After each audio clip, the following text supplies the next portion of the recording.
Saudara, pesangan Jambu Ayetamiang atau Lencap PJT serta WWF menyerahkan beberapa petisi dukungan terhadap kasus ganja bunta yang mati dibunuh beberapa bulan lalu. Kedatangan para PJT serta WWF dan LSM ini disambut langsung oleh Kasipidum Kejaksaan Negeri Idiraya, Aceh Timur di kantor kejaksaan setempat.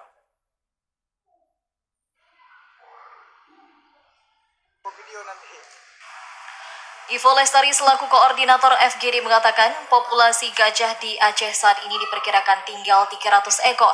Hal tersebut disampaikan oleh Dr. Taing dalam materinya di Hotel Royal ID Aceh Timur. Adapun jumlah gajah yang mati di Aceh saat ini diperkirakan 14 ekor, namun 9 ekor mati di Aceh Timur. Jika dilihat dari angka tersebut, maka angka kematian gajah tertinggi berada di Kabupaten Aceh Timur. WWF meminta kepada pihak hukum, polisi, dan jaksa untuk menyelesaikan persoalan kejahatan terhadap satwa.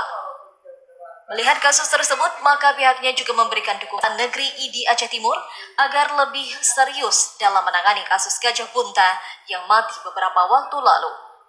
Sementara itu, Edi SH selaku JPU Kejaksaan Negeri ID Aceh Timur mengatakan pihaknya sangat serius atas kasus gajah bunta yang mati beberapa bulan yang lalu.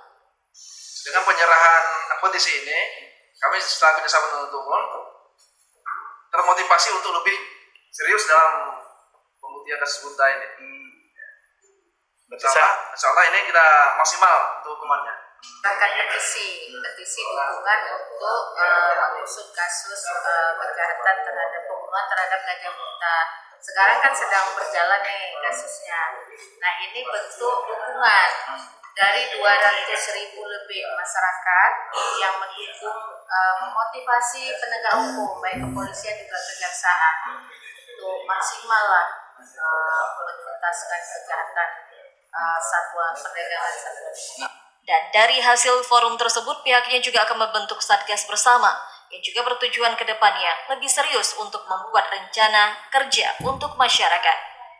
Dari Aceh Timur, Said Maulana, TVRI Aceh melaporkan.